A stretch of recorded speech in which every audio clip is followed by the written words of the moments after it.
Hey there! Thank you so much for joining me. I'm Charlotte with Colorful Teaching for You, and today we are going to be talking about managing our overwhelm. Now, we're not going to be focusing on the very broad topic that it is, but we're going to be focusing on productivity in regards to overwhelm. So over the next few weeks, we will actually focus on all of the other different aspects, but for right now, just productivity, okay? So, and yes, there's going to be actionable steps for you. So, what I want to talk about before we continue on, one of the biggest reasons that we look at overwhelm is because we want to be able to increase our self-confidence by looking at all the things that we can do.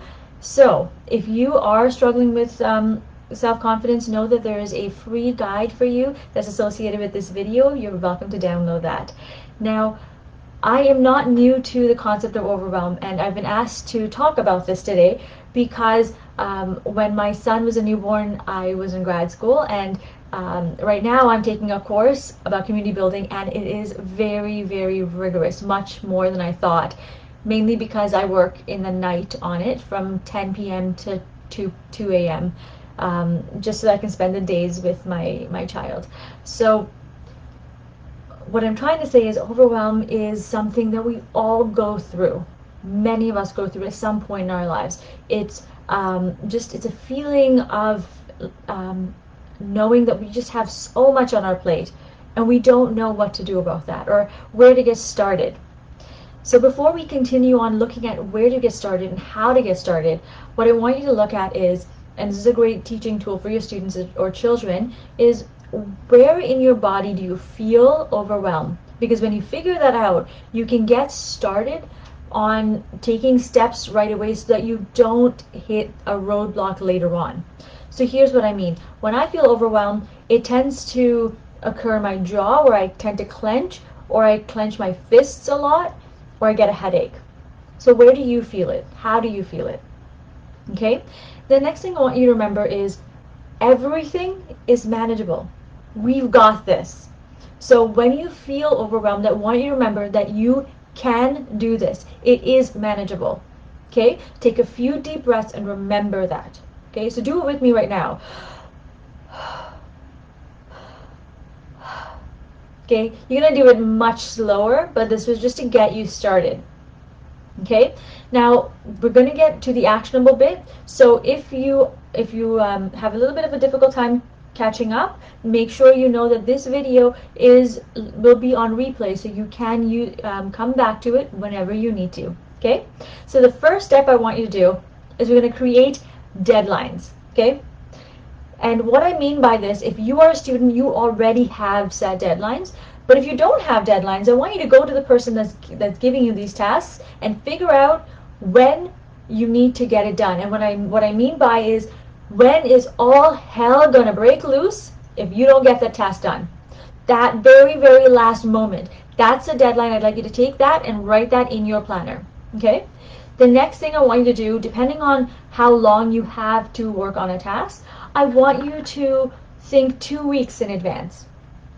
And what I mean by thinking 2 weeks in advance is create a deadline that's 2 weeks earlier than that when all hell is going to break loose.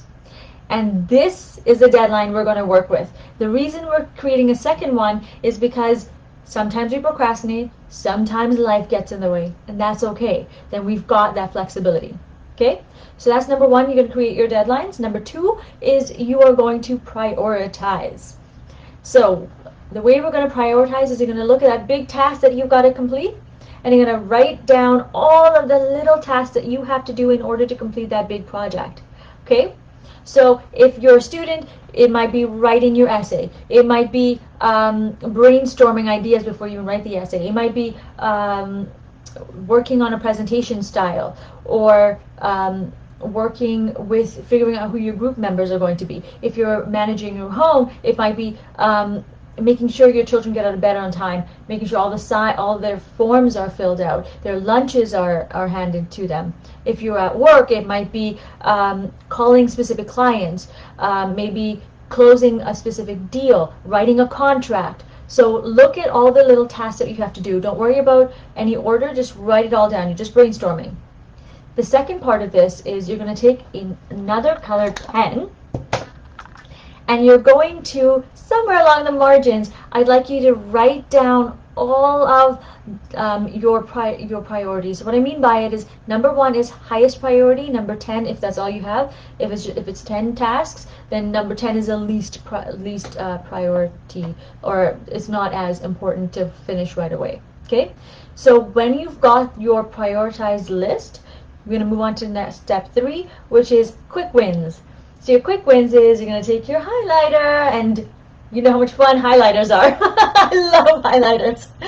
Oh my goodness, I've got lots of them.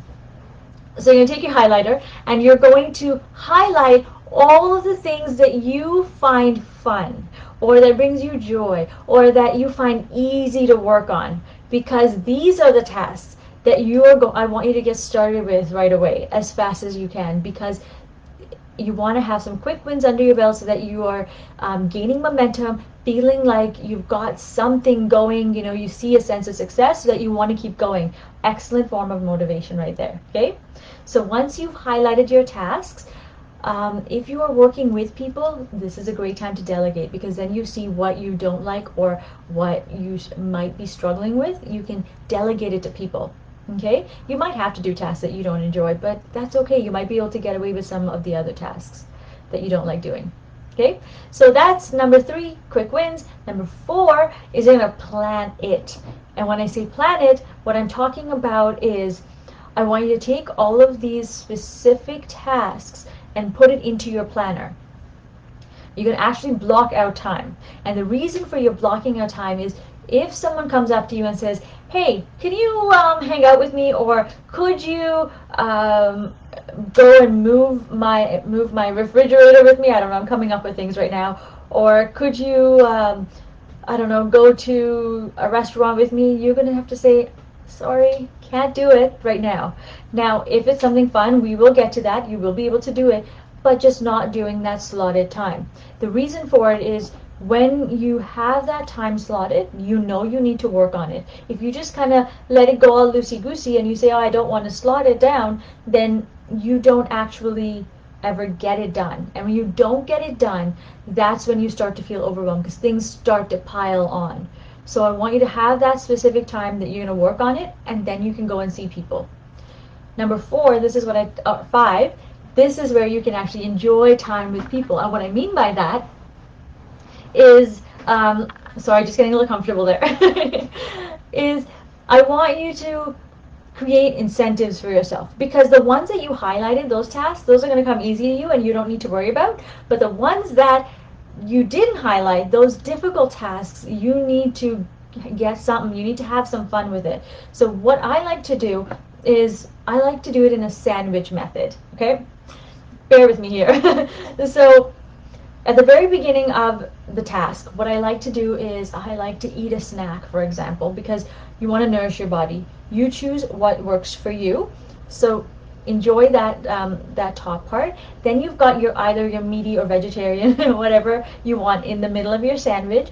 That's going to be when you're in the middle of your assignment and things get a little bit difficult and you don't know, you're hitting a roadblock or you need some motivation. You get up and you do a little thing. So I like to eat a snack bar because I like to eat. I need some some food. So, but you might call a friend up, right? Something small and quick that you can kind of switch your mind for a bit and then come back to it, okay? And then at the very end, your last bit of sandwich, you might be saying, oh, it's just bread. This is not just bread. This is the bread. And what I mean by it is, all of the juicy bits in your middle of your sandwich, it's now soaked into this bit of your bread, right? Because it's all the way at the bottom. This juicy bit, this is the big incentive that you're going to be taking. You're going to make something big of it. So maybe it's playing a video game. Maybe it's going out with friends. Maybe it's having a beautiful dinner. Maybe it's having high tea. I don't know. I love high tea. So this is your juicy sandwich bit right there. Okay? So sandwich method, you're going to include your incentives. Okay? Now, let's recap because oh no, before we recap, I want to let you know, if you're struggling with trying to come up with a task that's kind of boring for you, and you're like, oh my gosh, I don't know what to do, I've got you here. What I like to do when I'm studying or I'm working on a task that's super boring is I like to create raps, you know. I'm not good at it, but I like to do a little bit of rap. I like to do a little bit of dancing. I like to sing out stuff. So figure out what what you enjoy and how you enjoy working, and just, you know, spew it out there. Do something. Have some fun with your work. You got to do it. So that's my ADOQ for Overwhelm.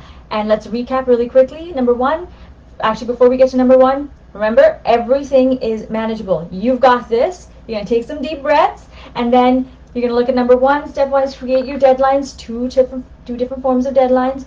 Number two, you are going to prioritize, right? You're going to create that list. Number three, you're going to have your quick wins. Remember your highlighter. Number four, let's do it that way. Number four is you're going to plan it to put it in your schedule. And number five, you're going to create your incentives. Remember your sandwich method.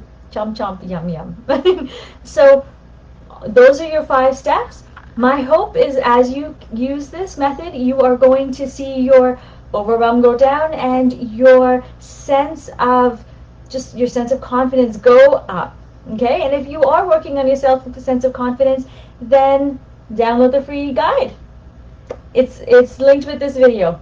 Have fun. Thank you so much for joining me. If you enjoyed this video, please pass it on to your family and your friends.